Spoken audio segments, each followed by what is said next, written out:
श्रीहरि गरुड़ पुराण सारोद्धार। पहला अध्याय। धर्म ही जिसका सुदृढ़ मूल है, वेद जिसका तना है, पुराण रूपी शाखाओं से जो समृद्ध है, यज्ञ जिसका पुष्प है और मोक्ष जिसका फल है, ऐसे भगवान मधुसूदन रूपी पादप कल्प वृक्ष की जय हो।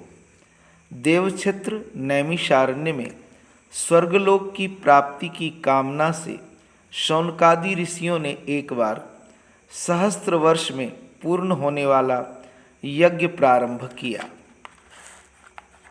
एक समय प्रातः काल के हवनादि कृत्यों का संपादन करके उन सभी मुनियों ने सत्कार किए गए आसनासीन सूत जी महाराज से आदरपूर्वक यह पूछा। ऋषियों ने कहा, हे सूत जी महाराज, आपने सुख देने वाले देव मार्ग का सम्यक निरूपण किया है। इस समय हम लोग भयावह यम मार्ग के विषय में सुनना चाहते हैं। आप सांसारिक दुखों को और उस क्लेश के विनाशक साधन को तथा इस लोक और परलोक के क्लेशों को यथावत वर्णन करने में समर्थ हैं, अतः उसका वर्णन कीजिए। सुत जी बोले, हे मुनियों, आप लोग सुने। मैं अत्यंत दुर्गम यम मार्ग के विषय में कहता हूँ, जो पुण्यात्मा जनों के लिए सुखद और पापियों के लिए दुखद है। गरुड़ जी के पूछने पर भगवान विष्णु ने उनसे जैसा कुछ कहा था, मैं उसी प्रकार आप लोगों के संदेह की निवृत्ति के लिए कहूँगा। गरुड़ जी ने कहा, हे देव, आपने भक्ति मार्ग का अनेक प्रकार से मेरे समक्ष वर्णन किया है और भक्तों को प्राप्त होने वाली उत्तम गति के विषय में भी कहा है। अब हम भयंकर यम मार्ग के विषय में सुनना चाहते हैं। हमने सुना है कि आपकी भक्ति से विमुख प्राणी वहीं नरक में जाते हैं। भगवान का नाम सुगमता पूर्वक लिया जा सकता है। जिह्वा प्राणी के अपने वश में है तो भी लोग नरक को जाते हैं। ऐसे अधम मनुष्यों को बार बार धिक्कार है। इसलिए हे भगवान, पापियों को जो गति प्राप्त होती है तथा यम मार्ग में जैसे वे अनेक प्रकार के दुख प्राप्त करते हैं, उसे आप मुझसे कहिए। श्री भगवान बोले, हे पक्षींद्र, सुनो, मैं उस यम मार्ग के विषय में कहता हूँ, जिस मार्ग से पापी जन नरक की यात्रा करते हैं और जो सुनने वालों के लिए भी भयावह है। हे तारक्ष्य, जो प्राणी सदा पाप परायण है, दया और धर्म से रहित है, जो दुष्ट लोगों की संगति में रहते हैं, सत शास्त्र और सत्संगति से विमुख हैं, जो अपने को स्वयं प्रतिष्ठित मानते हैं, अहंकारी हैं तथा धन और मान के मद से चूर हैं, आसुरी शक्ति को प्राप्त हैं तथा दैवी संपत्ति से रहित हैं, जिनका चित्त अनेक विषयों में आसक्त होने से भ्रांत है, जो मोह के जाल में फंसे हैं और कामनाओं के भोग में ही लगे हैं। ऐसे व्यक्ति अपवित्र नरक में गिरते हैं। जो लोग ज्ञानशील हैं, वे परम गति को प्राप्त होते हैं। पापी मनुष्य दुखपूर्वक यम यातना प्राप्त करते हैं।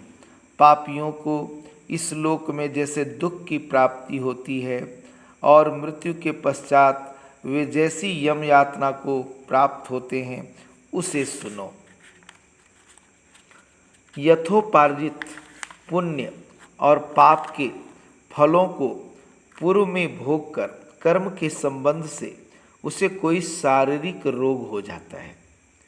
आधि यानी मानसिक रोग, व्याधि यानी शारीरिक रोग से युक्त तथा जीवन धारण करने की आशा से उत्कंठित उस व्यक्ति की जानकारी के बिना ही सर्प की भांति बलवान काल उसके समीप आ पहुँचता है।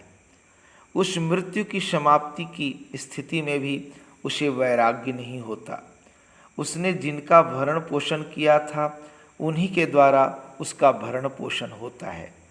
वृद्धावस्था के कारण विकृत रूप वाला और मरणाभिमुख वह व्यक्ति घर में अवमाननापूर्वक दी हुई वस्तु को कुत्ते की भांति खाता हुआ जीवन व्यतीत करता है।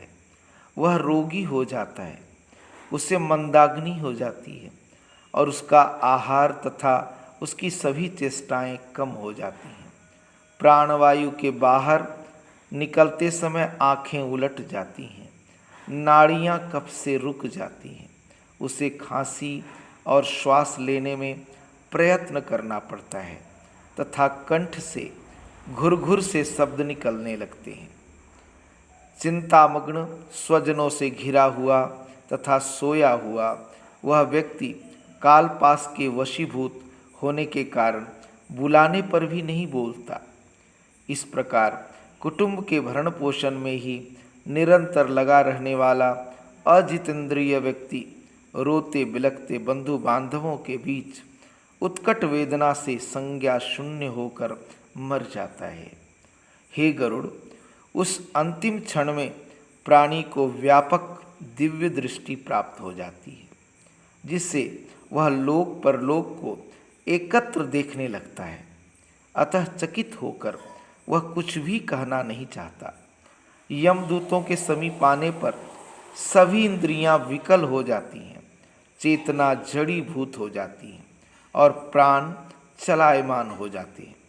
आतुर काल में प्राणवायु के अपने स्थान से चल देने पर एक क्षण भी एक कल्प के समान प्रतीत होता है और 100 बिच्छुओं के डंक मारने से जैसी पीड़ा होती है वैसी पीड़ा उस समय अनुभव होने लगता है।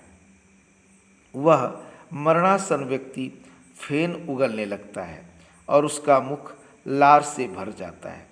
पापी जनों के प्राणवायु गुदा मार्ग से निकलते हैं। उस समय दोनों हाथों में पास दंड धारण किए नग्न दांतों को कटकटाते हुए क्रोधपूर्ण नेत्र वाले यम के 2 भयंकर दूत समीप आते हैं। उनके केस ऊपर की ओर उठे होते हैं, वे कौवे के समान काले होते हैं और टेढ़े मुख वाले होते हैं तथा उनके नख आयुध की भांति होते हैं। उन्हें देखकर भयभीत हृदय वाला वह मरणासन प्राणी मलमूत्र का विसर्जन करने लगता है। अपने पंच भौतिक शरीर से हाय हाय करते हुए निकलता हुआ तथा यमदूतों के द्वारा पकड़ा हुआ वह अंगुष्ठ मात्र प्रमाण का पुरुष अपने घर को देखता हुआ यमदूतों के द्वारा यातना देह से ढक करके गले में बलपूर्वक पासों से बांधकर सुदूर यम मार्ग पर यातना के लिए उसी प्रकार ले जाया जाता है जिस प्रकार राजपुरुष दंडनीय अपराधी को ले जाते हैं। इस प्रकार ले जाए जाते हुए उस जीव को यम के दूत तर्जना करके डराते हैं और नरकों के तीव्र भय का पुनः वर्णन करते हैं, सुनाते हैं। यमदूत कहते हैं, रे दुष्ट, शीघ्र चल, तुम यमलोक को जाओगे। आज तुम्हें हम सब कुंभी पाक आदि नरकों में शीघ्र ही ले जाएंगे। इस प्रकार यमदूतों की वाणी तथा बंधु बांधवों का रुदन सुनता हुआ वह जीव जोर से हाहाकार करके विलाप करता है और यमदूतों के द्वारा प्रताड़ित किया जाता है। यमदूतों की तर्जनाओं से उसका हृदय विदीर्ण हो जाता है, वह कांपने लगता है। रास्ते में उसे कुत्ते काटते हैं और अपने पापों का स्मरण करता हुआ वह पीड़ित जीव यम मार्ग में चलता है। भूख और प्यास से पीड़ित होकर सूर्य, दावाग्नि एवं वायु के झोंकों से संतप्त होते हुए और यमदूतों के द्वारा पीठ पर कोड़े से पीटे जाते हुए उस जीव को तपी हुई बालुका से पूर्ण विश्राम रहित और जल रहित मार्ग पर असमर्थ होते हुए भी बड़ी कठिनाई से चलना पड़ता है।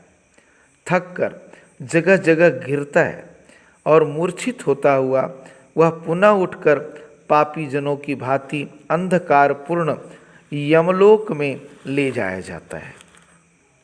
2 अथवा 3 मुहूर्त में वह मनुष्य वहाँ पहुँचाया जाता है और यमदूत उसे घोर नरक यातनाओं को दिखाते हैं। मुहूर्त मात्र में यम को और नारकीय यातनाओं के भय को देखकर वह व्यक्ति यम की आज्ञा से आकाश मार्ग से यमदूतों के साथ पुनः इस लोक यानी मनुष्य लोक में चला आता है।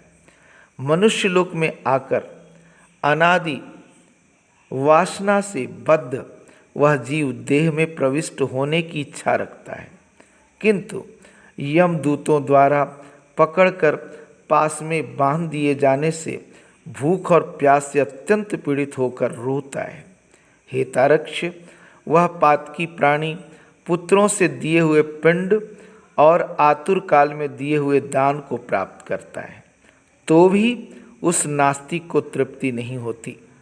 पुत्रादि के द्वारा पापियों के उद्देश्य से किए गए श्राद्ध, दान तथा जलांजलि उनके पास ठहरती नहीं, अतः पिंडदान का भोग करने पर भी वे क्षुधा से व्याकुल होकर यम मार्ग में जाते हैं। जिनका पिंडदान नहीं होता वे प्रेत रूप में होकर कल्प पर्यंत निर्जन वन में बहुत दुखी होकर भ्रमण करते रहते हैं। सैकड़ों करोड़ों कल्प बीत जाने पर भी बिना भोग किए कर्मफल का नाश नहीं होता, और जब तक वह पापी जीव यातनाओं का भोग नहीं कर लेता तब तक उसे मनुष्य शरीर भी प्राप्त नहीं होता। हे पक्षी, इसलिए पुत्र को चाहिए कि वह 10 दिनों तक प्रतिदिन पिंडदान करे। हे पक्षी श्रेष्ठ, वे पिंड प्रतिदिन 4 भागों में विभक्त होते हैं। उनमें 2 भाग तो प्रेत के देह के पंचभूतों की पुष्टि के लिए होते हैं, तीसरा भाग यमदूतों को प्राप्त होता है और चौथे भाग से उस जीव को आहार प्राप्त होता है। 9 रात दिनों में पिंड को प्राप्त करके प्रेत का शरीर बन जाता है और 10वें दिन उसमें बल की प्राप्ति होती है। हे खग, मृत व्यक्ति के देह के जल जाने पर पिंड के द्वारा पुनः 1 हाथ लंबा शरीर प्राप्त होता है, जिसके द्वारा वह प्राणी रास्ते में शुभ और अशुभ कर्मों के फल को भोगता है। पहले दिन जो पिंड दिया जाता है उससे उसका सिर बनता है, दूसरे दिन के पिंड से गर्दन और कंधे, तीसरे पिंड से हृदय बनता है, चौथे पिंड से पीठ, 5वें से नाभि, 6ठे और 7वें पिंड से कमर और गुह्यांग उत्पन्न होते हैं, 8वें पिंड से जांघें और 9वें पिंड से घुटने तथा पैर बनते हैं।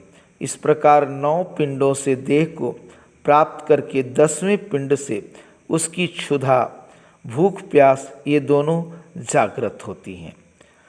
इस पिंड शरीर को प्राप्त करके भूख और प्यास से पीड़ित जीव 11वें तथा 12वें 2 दिन भोजन करता है।